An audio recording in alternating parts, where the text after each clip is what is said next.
નમસ્કાર ગુજરાત। આજે આપણે જોઈશું 24 સપ્ટેમ્બર 2024નું મોસ્ટ ઇમ્પોર્ટન્ટ કરંટ અફેર। તે પહેલાં ખાસ કરીને ચેનલ ઉપર નવા હોય તો ચેનલને સબસ્ક્રાઈબ કરી લેવી, વિડીયો પસંદ આવે તો લાઇક કરવો અને તમારા મિત્રો સુધી શેર પણ કરવો। તો ચલીએ શરૂ કરીએ આજનો ક્લાસ। તો તાજેતરમાં જ વિશ્વ અલ્ઝાઇમર દિવસ ક્યારે ઉજવવામાં આવ્યો? તો 21 સપ્ટેમ્બરે ઉજવવામાં આવે છે દર વર્ષે વિશ્વ અલ્ઝાઇમર દિવસ। તો ખાસ આની નોંધ લેવી। અને દર વર્ષે સપ્ટેમ્બર 21ના રોજ ડોમેન્શિયા અને અલ્ઝાઇમર રોગ સાથે સંકળાયેલા કલંક સામે લડવા, સમજવા અને પ્રોત્સાહન કરવા અને આ વિકૃતિઓને વિશે જાગૃતિ વધારવા માટે વિશ્વ અલ્ઝાઇમર દિવસ ઉજવવામાં આવે છે। અલ્ઝાઇમર એટલે તમને ખબર જ છે, એક મગજને લગતી બીમારી છે જેમાં માણસ બધી ભૂલી જાય અથવા તો જે ગાંડા જેવું વેહ કરે એને અલ્ઝાઇમર કહેવામાં આવે છે ગુજરાતીમાં કહીએ તો। આની થીમ તો કે ડોમેન્શિયા પર કાર્ય કરવાની સમય અને અલ્ઝાઇમર પર કાર્ય કરવાનો સમય। તો ખાસ કરીને થીમ પર યાદ રાખવી અને હાવ હેલી છે, યાદ રહી જાય એવું જ। જ્યારે વિશ્વ અલ્ઝાઇમર દિવસ 21 સપ્ટેમ્બરે ઉજવ્યો છે તો ખાસ નોંધ લેવી આની। ત્યારબાદ તો કે આંતરરાષ્ટ્રીય રેડ પાંડા દિવસ 21 સપ્ટેમ્બરે આ વખતે ઉજવ્યો છે। શા માટે? તો કે સપ્ટેમ્બરના ત્રીજા શનિવારે આ ઉજવવામાં આવે છે। તો આ વખતે 21 સપ્ટેમ્બરે હતો તો આંતરરાષ્ટ્રીય રેડ પાંડા દિવસ 21 સપ્ટેમ્બરે ઉજવવામાં આવે છે। કોઈ મને જણાવશે રેડ પાંડા શું છે અથવા તો ક્યાં જોવા મળે છે? યાદ હોય તો કોમેન્ટ કરો। ત્યારબાદ તો કે સપ્ટેમ્બર મહિનાના દિવસો જોઈ લઈએ। 2 સપ્ટેમ્બર વિશ્વ નાળિયેર દિવસ, 5 સપ્ટેમ્બર ચેરિટીનો આંતરરાષ્ટ્રીય દિવસ અને રાષ્ટ્રીય શિક્ષક દિવસ ઉજવીએ છીએ આપણે। જ્યારે 1 થી 7 સપ્ટેમ્બર રાષ્ટ્રીય પોષણ સપ્તાહ દિવસ, 7 સપ્ટેમ્બર આંતરરાષ્ટ્રીય પોષણ સહાય દિવસ ઉજવવામાં આવે છે। જ્યારે 7 સપ્ટેમ્બર આંતરરાષ્ટ્રીય ગીધ દિવસ જાગૃત દિવસ ઉજવ્યો હતો, કારણ કે તે સપ્ટેમ્બરના પ્રથમ શનિવારે ઉજવાય છે। 7 સપ્ટેમ્બર વાદળી આકાશમાં સ્વસ્થ હવાનો આંતરરાષ્ટ્રીય દિવસ પણ ઉજવાય છે। જ્યારે 8 સપ્ટેમ્બર આંતરરાષ્ટ્રીય સાક્ષરતા દિવસ, 8 સપ્ટેમ્બર વિશ્વ શારીરિક ઉપચાર દિવસ પણ ઉજવવામાં આવે છે। જ્યારે 10 સપ્ટેમ્બર વિશ્વ આત્મહત્યા નિવારણ દિવસ અને 12 સપ્ટેમ્બર દક્ષિણ સહકાર માટે આંતરરાષ્ટ્રીય દિવસ ઉજવાય છે। 14 સપ્ટેમ્બરની વાત કરીએ તો રાષ્ટ્રીય હિન્દી દિવસ ઉજવ્યો હતો। જ્યારે 15 સપ્ટેમ્બર રાષ્ટ્રીય એન્જિનિયર દિવસ અને આંતરરાષ્ટ્રીય લોકશાહી દિવસ ઉજવવામાં આવે છે। 16 સપ્ટેમ્બર વિશ્વ ઓઝોન દિવસ ઉજવવામાં આવે છે। 18 સપ્ટેમ્બર વિશ્વ વાંસ દિવસ ઉજવ્યો હતો અને 21 સપ્ટેમ્બર આંતરરાષ્ટ્રીય શાંતિનો દિવસ અને વિશ્વ અલ્ઝાઇમર દિવસ બંને ઉજવવામાં આવે છે।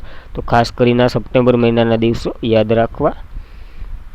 ત્યારબાદ તો કે તાજેતરમાં જ આયુષ્માન ભારત PM જય જન આરોગ્ય યોજના જેને કહેવાય છે તે યોજનાને ક્યારે શરૂ કરવામાં આવી હતી? કારણ શા માટે ચર્ચામાં છે? જોઈએ આગળ। 2018માં શરૂ કરવામાં આવી હતી આ યોજના। તો વડાપ્રધાન નરેન્દ્ર મોદી દ્વારા રજૂ કરેલ આયુષ્માન ભારત અથવા તો PM જય જન આરોગ્ય યોજના, જે યોજનાને તેમની 6ઠી વર્ષગાંઠ નિમિત્તે ચિહ્નિત કરવામાં આવી છે, એટલે કે અન્ય 6 વર્ષ તેના કમ્પ્લીટ કરી લીધા છે। તો PM જય વિશેની વાત કરીએ તો PM જય એ વિશ્વની સૌથી મોટી આરોગ્ય વીમા યોજના છે, જે સંપૂર્ણપણે સરકાર દ્વારા ફાઇનાન્સ કરવામાં આવે છે। તો એક પ્રકારની વીમા જેવી છે, આપણને ખબર જ હશે ને, ઘણા આનો લાભ પણ લઈ લીધો હશે। તો 2018માં તેને શરૂ કરાઈ હતી અને તે ગૌણ સંભાળ અને તૃતીય સંભાળ માટે કુટુંબ દીઠ 5 લાખ વીમા રકમ આપવામાં આવે છે, એટલે કે ઓફર કરવામાં આવે છે આ યોજના અંતર્ગત। જ્યારે હમણાં જ આનું કરંટ અફેર જોયા હતા કે આમાં 60 વર્ષથી વધારીને 70 વર્ષ કરી દીધા હતા સભ્યની ઉંમર। તો તેથી વધુ વયસના તમામ વરિષ્ઠ નાગરિકોને સામાજિક આર્થિક સ્થિતિમાં ધ્યાન લીધા વિના PM જયનો લાભ મેળવવા પાત્ર બનશે। તો ખાસ કરીને યાદ રાખવું, આ શાસ્ત્રમાં બહુ છે, હમણાં 2018માં શરૂ કરી હતી PM જય યોજના અને સૌથી મોટી વીમા યોજના સહાય તરીકે છે ઉભરી આવી છે, તો ખાસ નોંધ લેવી। ત્યારબાદ તાજેતરમાં જ મેલબોર્ન યુનિવર્સિટી ક્યાં પોતાનું પ્રથમ કેમ્પસ સ્થાપવાની જાહેરાત કરી છે? તો નવી દિલ્હી ખાતે સ્થાપશે પોતાનું પ્રથમ કેમ્પસ। તો મેલબોર્ન યુનિવર્સિટી દિલ્હીમાં પોતાનું ગ્લોબલ સેન્ટર શરૂ કરશે। ત્યાં તો કે શું થશે? તો કે મેલબોર્ન યુનિવર્સિટી જે મેલબોર્ન યુનિવર્સિટી ખાતે જે શિક્ષણ અપાતું હતું એ હવે દિલ્હીમાં પણ આપશે। તો ખાસ કરીને આવું પોતાનું એક સેન્ટર સ્થાપી રહી છે, જે ભારતનું પહેલું મેલબોર્ન યુનિવર્સિટી ભારતમાં તેમનું કેન્દ્રીય કેન્દ્ર તરીકે સેવા આપવા તથા મંગળવારે અહીં તેમનું ગ્લોબલ સેન્ટરનું ઉદ્ઘાટન કર્યું હતું। તો ખાસ નોંધ લેવી। અને અધિકારીઓએ જણાવ્યા અનુસાર Melbourne global centre Delhi university તેમની વ્યાપક શૈક્ષણિક તકો અને અદ્યતન સંશોધન અને સમુદાયોમાં જોડાનાર કાર્યક્રમનું પ્રદર્શન કરવા સક્ષમ બનશે। ખાસ કરીને યાદ રાખવું, પ્રથમ વખત છે એટલા માટે આપણા માટે IMP ગણાય। ત્યારબાદ તો કે તાજેતરમાં જ કેન્દ્રીય કેબિનેટે કેટલા કરોડ રૂપિયાને અવકાશ મિશન ગ્રાઉન્ડ બેન્કિંગ સ્ટુલ્ટને મંજૂરી આપી છે? તો 31,772 કરોડ રૂપિયાને મંજૂરી આપી છે આને. તો કેન્દ્રીય કેબિનેટ મંત્રી એટલે કે કેબિનેટે 31,772 કરોડ રૂપિયાને અવકાશ મિશન ગ્રાઉન્ડ બેન્કિંગ ડ્યુટને મંજૂરી આપી છે. આ તો કે એક બજેટ ફાળવવામાં આવ્યું છે અવકાશ ટેકનિક ઉપર, એને એટલા કરોડનું બજેટ ફાળવ્યું છે એમ ટૂંકમાં કહું તો હાલે. અને આ મિશન તો કે લગભગ 2040 સુધી ઇન્ડિયન સ્પેસ રિસર્ચ ઓર્ગેનાઇઝેશન એટલે કે ઇસરો માટે રોકડ મેળ તૈયાર કરશે. તો ખાસ કરીને યાદ રાખવું. અને આના અંતર્ગત જ ચંદ્રયાન 4 આપણે જે લોન્ચ કરવાના છે 2027માં એના ઉપર કાર્ય કરવામાં આવશે. તો આંતરરાષ્ટ્રીય ચંદ્ર દિવસ 20 જુલાઈએ ઉજવવામાં આવે છે. અને ચંદ્ર ઉપર અત્યાર સુધી ભારતે મોકલેલા મિશનો જોઈ લઈએ. તો ચંદ્રયાન 1 22 ઓક્ટોબર 2008થી લોન્ચ કર્યું હતું PSLV-C11થી. જ્યારે ચંદ્રયાન 2 22 જુલાઈ 2019થી લોન્ચ કર્યું હતું GSLV-M3 MIથી લોન્ચ કર્યું હતું. અને ચંદ્રયાન 3 14 જુલાઈ 2023ના રોજ લોન્ચ કર્યું હતું LV-M3 M4થી. અને ચંદ્રયાન 4 2027માં લોન્ચ કરશે. તો ખાસ કરીને નોંધવું આ. ત્યારબાદ તાજેતરમાં જ રોડ સેફ્ટી 2024 પર ભારતીય સ્ટેટ રિપોર્ટ કોના દ્વારા બહાર પાડવામાં આવ્યો છે? તો IIT દિલ્હી દ્વારા બહાર પાડવામાં આવ્યો છે. તો રોડ સેફ્ટી 2024 પર ભારતીય સ્ટેટ રિપોર્ટ બહાર પાડ્યો છે IIT દિલ્હીએ. જે રોડ સેફ્ટી 2024 પર ઇન્ડિયન સ્પેસ રિપોર્ટ અનુસાર માર્ગ અકસ્માતને જાનહાનિ ઘટાડવામાં અને આંતરરાષ્ટ્રીય લક્ષ્યોને પહોંચી વળવામાં તરફ ભારતીય ધીમી પ્રતિક્રિયા દર્શાવશે. આમાં વાત કરીએ તો તમિલનાડુ પ્રથમ ક્રમ ઉપર છે, તેલંગાણા બીજા ક્રમ ઉપર અને છત્તીસગઢ ત્રીજા ક્રમ ઉપર છે. કારણ કે ત્યાં 1 લાખ લોકો દીઠ સૌથી વધુ મૃત્યુદર નોંધાયા છે. તો ખાસ કરીને આ ક્રમો યાદ રાખવા. અને 2021નો રિપોર્ટ છે જે રજૂ તો કે 2024માં થયો. અને 2021માં પશ્ચિમ બંગાળ અને બિહાર સૌથી નીચો મૃત્યુદર છે, જ્યાં 1005.9 પ્રતિ વ્યક્તિ છે. તો ખાસ કરીને આ નોંધ લેવી. પહેલા નંબર ઉપર તમિલનાડુ અને છેલ્લા નંબર ઉપર પશ્ચિમ બંગાળ અને બિહાર છે. ખાસ આ માહિતી નોંધવી. ત્યારબાદની વાત કરીએ તો તાજેતરમાં જ વિશ્વના સૌથી ઊંચા વાંસનું ટાવરનું ઉદ્ઘાટન તાજેતરમાં જ ક્યાં કરવામાં આવ્યું છે? તો થંબનેલ જોઈને આવી ગયા છે, છત્તીસગઢમાં કરવામાં આવ્યું છે. તો તાજેતરમાં જ વિશ્વનો સૌથી ઊંચો વાંસ ટાવરનું ઉદ્ઘાટન છત્તીસગઢમાં થયું છે. કેન્દ્રીય માર્ગ અને પરિવહન અને રાજ્ય માર્ગ મંત્રી કોણ છે આપણા? નીતિન ગડકરીએ છત્તીસગઢમાં બમેટામાંથી પૂર્ણ થયેલ વિશ્વનું સૌથી ઊંચું વાંસ ટાવર બનાવ્યું છે. તો ખાસ કરીને એનું ઉદ્ઘાટન પણ આના દ્વારા કરવામાં આવ્યું છે, તો નોંધવું. અને બટેટા જિલ્લાના કઠિયા ગામમાં ભવ્ય સ્મૃતિ ઇન્સ્ટિટ્યૂટ દ્વારા વિશ્વનું સૌથી ઊંચું વાંસનું ટાવર બનાવવામાં આવ્યું છે. તો ખાસ નોંધવી. અને લગભગ 11 લાખ રૂપિયા ખર્ચ બનેલા આ ટાવરની ઊંચાઈ 140 ફૂટ અને વજન તો કે 70,000 કિલોગ્રામ છે, 7,700 કિલોગ્રામ છે. તો ખાસ નોંધવું આને. ત્યારબાદ પેરિસ એફિલ ટાવરની જેમ ડિઝાઇન કરવામાં આવી છે. આ ટાવરની ભવ્ય સ્મૃતિ ઉદ્યોગ સ્થાપત્ય અને વાંસ ટેકનોલોજી સાથે સંકળાયેલા ગણેશ વર્મા દ્વારા આની ડિઝાઇન બનાવવામાં આવી છે અને એના દ્વારા આને નિર્માણ કરવામાં આવ્યું છે. આ ટાવરનો વજન હલકો અને તેનું આયુષ્ય ઓછામાં ઓછું 25 વર્ષ સુધી ટકશે. અને તેમણે કહ્યું છે કે ઉપયોગ watch tower, telecom tower, transmission tower અને રેડિયો ટાવર તરીકે પણ આનો કરી શકીએ. તો ખાસ કરીને વિશ્વનું સૌથી મોટું છે એટલા માટે ચર્ચામાં છે.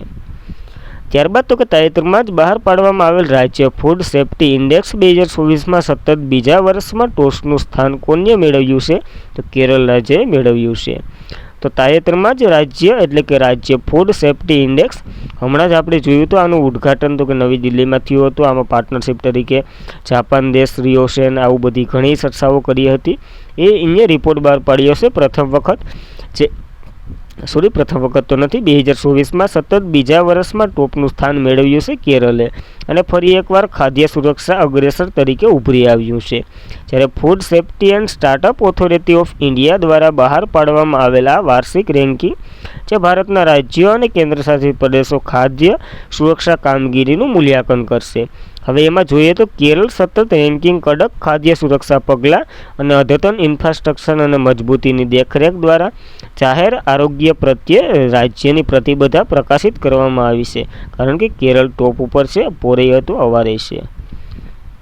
ત્યારબાદ તમિલનાડુ બીજા નંબર ઉપર છે અને જમ્મુ કાશ્મીર ત્રીજા નંબર ઉપર છે. તો પહેલો, બીજો અને ત્રીજો યાદ રાખવો. ચોથો યાદ રાખવો હોય તો રાખી શકો, આપણું ગુજરાત છે. અને પાંચમું તો કે નાગાલેન્ડ છે સહિત આ રાજ્યો નોંધપાત્ર પ્રગતિ કરે છે. તો ખાસ કરીને પહેલો નંબર કેરળ તો યાદ જ રાખવું. ત્યારબાદની વાત કરીએ તો બધા જ ઇન્ડેક્સો જોઈ લઈએ જે 2024માં પ્રકાશિત થયા છે. તો પહેલો વહેલો કરપ્શન પર્સન ઇન્ડેક્સ 2023 બહાર પાડવામાં આવ્યો હતો. તેમાં ભારત 93મા નંબર ઉપર, ડેનમાર્ક પહેલા નંબર ઉપર હતો. ત્યારબાદ સ્વચ્છ સર્વેક્ષણ 2023 બહાર પાડ્યો હતો. ઇન્દોર અને સુરત શહેરોમાં બંને પહેલા નંબર ઉપર હતા. 1 લાખથી ઓછી વસ્તીમાં સાસવડ જે મહારાષ્ટ્રનું છે પ્રથમ નંબર ઉપર હતું. સૌથી સ્વસ્થ કોન્ટેનમેન્ટ બોન્ડમાં મહુ કોન્ટેનમેન્ટ બોન્ડ હતું. અને રાજ્યોમાં તો કે મહારાષ્ટ્ર, મધ્યપ્રદેશ અને છત્તીસગઢ પહેલા નંબર ઉપર હતા. પહેલું, બીજું, ત્રીજા હતા. સૌથી સ્વસ્થ ગંગા શહેરોમાં વારાણસી અને પ્રયાગરાજ હતું. અને પરીક્ષા સફાઈ મિત્ર શહેરમાં ચંદીગઢ પહેલા નંબર ઉપર હતું. તો ખાસ નોંધવું. ત્યારબાદ સ્નો રિપોર્ટ 2023માં 718 જે હિમદીપડાઓ છે મેક્સિમમ લદ્દાખમાં છે અને મિનિમમ જમ્મુ કાશ્મીરમાં છે. ટોમ ટ્રાફિક ઇન્ડેક્સ રેન્કિંગ 2023માં લંડન પહેલા નંબર ઉપર હતું અને ભારતમાં બેંગ્લોર 6ઠ્ઠા ક્રમ ઉપર હતું. ભારતમાં બેંગ્લોર પહેલા નંબર ઉપર, આમ વિશ્વમાં 6ઠ્ઠા નંબર ઉપર. જ્યારે ડેમોક્રેસી ઇન્ડેક્સ 2023માં 41મા નંબર ઉપર ભારત, નોર્વે પ્રથમ નંબર ઉપર હતું. અને વૈશ્વિક બૌદ્ધિક સંપ્રદાય સૂચકાંક 2024 42મા નંબર ઉપર ભારત, યુએસ પહેલા નંબર ઉપર હતું. જ્યારે લિંગ અસમાનતા સૂચકાંક 2022 108 નંબર ઉપર ભારત, ડેનમાર્ક પહેલા નંબર ઉપર હતું. અને માનવીય વિકાસ સૂચકાંક 2022ની વાત કરીએ તો 134મા નંબર ઉપર ભારત, સ્વિટ્ઝરલેન્ડ પહેલા નંબર ઉપર હતું. જ્યારે વર્લ્ડ હેપીનેસ રિપોર્ટ 124મા નંબર ઉપર ભારત, ફિનલેન્ડ પહેલા નંબર ઉપર હતું. ગ્લોબલ ફાયર પાવર ઇન્ડેક્સ ચોથા નંબર ઉપર ભારત, ટોપ ઉપર તો કે યુએસ હતું. જ્યારે બિઝનેસ એન્વાયરમેન્ટ રેન્કિંગ 2024માં 51મા નંબર ઉપર ભારત, સિંગાપુર પહેલા નંબર ઉપર હતું. ગ્લોબલ યુનિકોર્ન ઇન્ડેક્સ 2024 ત્રીજા નંબર ઉપર ભારત, યુએસ, ચીન ત્યારબાદ ભારત. અને વિશ્વનું ત્રીજું સૌથી મોટું ઈ માર્કેટ પ્લેસ બન્યું હતું government e market place. Cyber crime ઇન્ડેક્સમાં 10મા નંબર ઉપર ભારત હતું, રશિયા પહેલા નંબર ઉપર હતું. જ્યારે વિશ્વ પ્રેસ સ્વતંત્રતા સૂચકાંક 2024માં 159 નંબર ઉપર ભારત, નોર્વે પહેલા નંબર ઉપર હતું. યાત્રા અને પ્રવાસન વિકાસ સૂચકાંક 2024માં 39મા નંબર ઉપર ભારત, યુએસ પહેલા નંબર ઉપર હતું. ગ્લોબલ સીઝીસ ઇન્ડેક્સ 2024માં ન્યૂયોર્ક પહેલા નંબર ઉપર હતું. દિલ્હી તો કે વર્લ્ડમાં 350 નંબર ઉપર, ભારતમાં પહેલા નંબર ઉપર. પર્યાવરણ પ્રદર્શન સૂચકાંક 2024ની વાત કરીએ તો 174મા નંબર ઉપર ભારત, ઓસ્ટ્રેલિયા પહેલા નંબર ઉપર હતું. અને ગ્લોબલ જેન્ડર ગેપ ઇન્ડેક્સ 2024માં 129મા નંબર ઉપર ભારત, આઇસલેન્ડ પહેલા નંબર ઉપર હતું. ગ્લોબલ પીસ ઇન્ડેક્સ 2024માં 116મા નંબર ઉપર ભારત, આઇસલેન્ડ પહેલા નંબર ઉપર હતું. જ્યારે ગ્લોબલ એનજીસી ટ્રાન્ઝેક્શન ઇન્ડેક્સ 63મા નંબર ઉપર ભારત, સ્વીડન પહેલા નંબર ઉપર હતું. જ્યારે વિશ્વ રોકાણ અહેવાલ 2024માં 15મા નંબર ઉપર ભારત, યુએસ પહેલા નંબર ઉપર હતું. ત્યારબાદ ટકાઉ વિકાસ અહેવાલ 2024ની વાત કરીએ તો 109 નંબર ઉપર ભારત, ફિનલેન્ડ પહેલા નંબર ઉપર હતું. ગ્લોબલ લિબરેશન ઇન્ડેક્સ 2024માં વિયેના પહેલા નંબર ઉપર હતું. પ્રાઇમ ગ્લોબલ સિઝન ઇન્ડેક્સ પહેલા નંબર ઉપર મનીલા, બીજા નંબર ઉપર મુંબઈ અને ત્રીજા નંબર ઉપર દિલ્હી હતું. જ્યારે ગ્રોસ એન્વાયરમેન્ટ પ્રોજેક્ટ્સ ઇન્ડેક્સ શરૂ કરનાર પ્રથમ રાજ્ય તો કે ઉત્તરાખંડ બન્યું હતું. અને નીતિ આયોગે sustainable development goal India index 2023-24 બહાર પાડ્યો હતો, જેમાં ભારતનો સ્કોર તો કે 71% હતો. અને ટોચનું રાજ્ય તો કે કેરળ અને ઉત્તરાખંડ હતું. તો ખાસ કરીને આ નોંધવા બધા જ ઇન્ડેક્સો આવી ગયા છે. ત્યારબાદની વાત કરીએ તો તાજેતરમાં જાહેર અને ખાનગી મિલકત નુકસાન પુનઃપ્રાપ્તિ અધિનિયમ 2024માં કયા રાજ્યને મંજૂરી આપી છે અથવા તો કયા રાજ્યએ આવો કાયદો બહાર પાડ્યો છે? એ ત્રીજું રાજ્ય બન્યું છે. તો ઉત્તરાખંડ ત્રીજું રાજ્ય બન્યું છે આવો કાયદો બહાર પાડનાર. તો ઉત્તરાખંડ રાજ્ય માટે નોંધપાત્ર વિકાસમાં મુખ્ય પ્રધાન પુષ્કરસિંહ ધામીએ ઉત્તરાખંડમાં જાહેર અને ખાનગી મિલકતોને નુકસાન પુનઃપ્રાપ્તિ અધિનિયમ 2024ને મંજૂરી આપવા બદલ રાજ્યપાલને ખૂબ આભાર વ્યક્ત કર્યો છે. અને આવું ત્રીજું રાજ્ય બન્યું છે. તો પહેલું હરિયાણા હતું અને બીજું તો કે ઉત્તર પ્રદેશ હતું. આ તો કે જે ખાનગી અને જે સમજેલું કે આંદોલન થતા હોય અને તમે સરકારી અથવા તો ખાનગી મિલકતોને જે નુકસાન પોગાડો, બમ મૂકો, એવું તો ન થાય, પણ દાખલા તરીકે મૂકી દઉં અને જે નુકસાન થાય એની ભરપાઈ તો કે તમારી પાસેથી લેવામાં આવે છે. તો ખાસ કરીને આ નોંધવું. અને આ ગ્રાઉન્ડ ટેમ બેન્કિંગ કાયદો રાજ્યના નાગરિક અશાંતિ અને રમણીય નાણાકીય અસરોને સંબંધિત કરવા દિવસ અને નિર્ણાયક પગલું છે. તો પેલું હરિયાણા, બીજું ઉત્તર પ્રદેશ અને ત્રીજું તો કે ઉત્તરાખંડ બન્યું છે. ત્યારબાદ ઉત્તરાખંડની વાત કરીએ. કેપિટલ દેહરાદૂન છે. સીએમ તો કે પુષ્કરસિંહ ધામી છે અને રાજ્યપાલ ગુરમીત સિંહ છે. તો ખાસ કરીને આ નોંધવું. ત્યારબાદ તાજેતરમાં જ કોલંબોમાંથી બુધના દક્ષિણ ધ્રુવનું પ્રથમ ચિત્ર પ્રાપ્ત થયું છે. તો આ મિશન કયા દેશનું છે? તો યુરોપ અને એટલે કે યુરોપિયન સ્પેસ અને જાપાનની જે રાક્ષા સ્પેસ છે એ બેના દ્વારા બનાવવામાં આવ્યું છે. તો ઓપ્શન સી આવશે, એ અને બી બંને.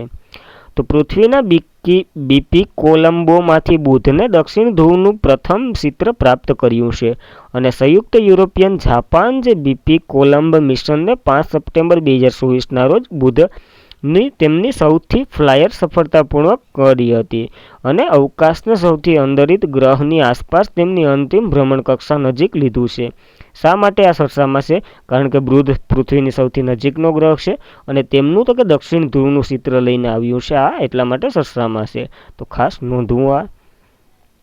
ત્યારબાદ આ તો કે જાક્સા અને જે યુરોપિયન જે સ્પેસ એજન્સી છે એ બંને દ્વારા મિશન બનાવવામાં આવ્યું હતું. તો આના જેવા જ થોડાક મિશનો જોઈ લઈએ તો જાક્સા પ્લસ નાસા વિશ્વનો પ્રથમ લાકડાનો ઉપગ્રહ લોન્ચ કરવા જઈ રહ્યું છે. અને જાક્સા જે 5મો દેશ બન્યો હતો જે મૂન સ્નાઇપર મિશન ચંદ્ર માટે બનાવ્યું હતું. અને નવું આ તો હમણાં આનું લિંક આપણે ચર્ચા કરી હતી કે આની લિંક ખોવાઈ ગઈ છે એની સાથે, અને આને તે બંધ કરી દીધું છે. આમાં તો કે નવું જે R2 મિશન લોન્ચ કરશે જાક્સા, અને એ તો કે ફાલ્કન 9 દ્વારા લોન્ચ કરવાનું છે. આના વિશે પણ આપણે ચર્ચા કરી ચૂક્યા છે. અને જાક્સા ઇસરો અને લુપેક્સ મિશન બનાવી રહ્યું છે. તો જાક્સા અને ઇસરો લુપેક્સ મિશન બનાવી રહ્યું છે. એનું ફૂલ ફોર્મ યાદ હોય તો કોમેન્ટ કરી દો. ત્યારબાદ તો કે ભારત સરકાર ભારતના કયા દેશની સરહદ પર વાડ લગાડવાની યોજનાને મંજૂરી આપી છે? તો આના વિશે આપણે ચર્ચા કરી હતી. હવે આનું બજેટ પણ ફાળવી દીધું છે મ્યાનમાર, ભારત અને મ્યાનમાર બંને દેશો વચ્ચે. તો નવી દિલ્હીમાં ભારત સરકાર બુધવારે સમગ્ર 1673 કિલોમીટર જે ભારત અને મ્યાનમારની સરહદ પર વાડ લગાડવાની યોજનાને મંજૂરી આપી છે. અને જે શસ્ત્રો દારૂગોળા અને નાર્કોટિક્સ દાનખોરી માટે જાણીતા છે, એ સરહદ જાણીતી છે, એમાંથી જે અસમમાં ને બધીમાં જે આવે છે એને રોકવા માટે આવું કરવામાં આવ્યું છે. અને સમાચાર એજન્સી PIT જણાવ્યા અનુસાર પ્રોજેક્ટ પર 31,000 કરોડ રૂપિયાનો ખર્ચ કરવાનો અંદાજ છે અને આના બજેટ ફાળવી દીધું છે. જ્યારે 1663 કિલોમીટર મ્યાનમારની સરહદ પર અરુણાચલ પ્રદેશ, નાગાલેન્ડ, મણિપુર અને મિઝોરમ વગેરે રાજ્ય સરહદ બનાવે છે. તો ખાસ કરીને આની એક શોર્ટ ટીક જ છે, શોર્ટ ટીક પર છે, તમને આવડતી હશે એવો ખ્યાલ સાથે હું આગળ વધું. ત્યારબાદ તાજેતરમાં જ દિવ્ય કલા મેળાની 19મી આવૃત્તિનું ઉદ્ઘાટન ક્યાં કરવામાં આવ્યું છે? તો આનું ઉદ્ઘાટન વિશાખાપટ્ટનમ ખાતે થયું છે. તો ખાસ કરીને યાદ રાખવું. તો દિવ્ય કલા મેળો જે બહુ અપેક્ષિત 19મી આવૃત્તિ વિશાખાપટ્ટનમમાં માનનીય દ્વારા સત્તાવાર રીતે ઉદ્ઘાટન કરવામાં આવ્યું છે. તો આનું આયોજન વિશાખાપટ્ટનમમાં થશે. અને આ દિવ્ય કલા મેળો તો કે જે અપંગ અને જે બધી PAD વગેરે જે વ્યક્તિઓ હોય એના દ્વારા બનાવેલી જે વસ્તુ હોય એને વેચવાનો આ દિવ્ય કળા મેળામાં આનું આયોજન કરવામાં આવે છે. તો 19મી આવૃત્તિ વિશાખાપટ્ટનમમાં યોજાઈ ગઈ છે, ખાસ નોંધવી. ત્યારબાદ તો કે કાલનું રિવિઝન કરી લઈએ. તે પહેલાં ખાસ કરીને ચેનલ ઉપર નવા હોય તો સબસ્ક્રાઈબ કરી લેવી, વિડીયો પસંદ આવે તો લાઇક કરો અને તમારા મિત્રોને શેર પર કરવા. તો ફટાફટ કાલનું રિવિઝન કરી લઈએ. તો તાજેતરમાં જ આંતરરાષ્ટ્રીય શાંતિ દિવસ ક્યારે ઉજવ્યો હતો? તો 21 સપ્ટેમ્બરે ઉજવ્યો હતો આપણે. અને વિશ્વ બોક્સિંગ ચેમ્પિયનશિપ નિખિત ઝરીન કયા રાજ્યમાં પોલીસ DSP તરીકે જોડાયા હતા? તો તેલંગાણામાં જોડાયા હતા. અને તાજેતરમાં જ કેન્દ્રીય પર્યાવરણ મંત્રીએ કયા સ્થળે બિન ક્લિપ અપ અભિયાન શરૂ કર્યું હતું? તો મુંબઈના એક શહેરમાં કર્યું હતું. શહેરનું નામ યાદ હોય તો કોમેન્ટ કરો. ત્યારબાદ તાજેતરમાં જ કોને ભારતીય વાયુસેનાના નવા એર માર્શલ બનાવવામાં આવ્યા છે? તો અમરપ્રીત સિંહને બનાવવામાં આવ્યા છે. અને તાજેતરમાં જ અમિત શાહ દ્વારા શરૂ કરાયેલ શ્વેતક્રાંતિ બીજી જે કોના સંબંધિત છે? તો દૂધ સંબંધિત છે. અને સપ્ટેમ્બર 2024માં ગ્લોબલ ફૂડ રેગ્યુલેશન સમિટ બીજી આવૃત્તિનું ઉદ્ઘાટન ક્યાં કરવામાં આવ્યું છે? નવી દિલ્હી ખાતે થયું છે. જ્યારે તાજેતરમાં 14મી hockey India junior men's national championship 2024 કોને જીતી છે? તો પંજાબ હોકી દ્વારા જીતી છે. રનરઅપ તો કે યુપી હતું. અને તાજેતરમાં જ PM મિત્ર અંતર્ગત નરેન્દ્ર મોદીએ કયા રાજ્યમાં નવો પાર્કનો શિલાન્યાસ કર્યો છે? મહારાષ્ટ્રમાં કર્યો છે. અને તાજેતરમાં જ કોને શ્રીરામ ફાઇનાન્સના બ્રાન્ડ એમ્બેસેડર બનાવવામાં આવ્યા છે? તો રાહુલ દ્રવિડ જે ક્રિકેટના ખેલાડી છે એને બનાવવામાં આવ્યા છે. અને પુણ્ય શ્લોક અહિલ્યા દેવી હોલકર મહિલા સ્ટાર્ટઅપ યોજના કયા રાજ્ય સંબંધિત છે? મહારાષ્ટ્ર સંબંધિત છે. તો ખાસ કરીને આજના માટે એટલું. વિડીયો પસંદ આવે લાઇક કરો, શેર કરો અને તમારા મિત્રોને ચેનલ સબસ્ક્રાઈબ કરાવવી. તો thank you for watching this video. જય હિન્દ, જય ભારત.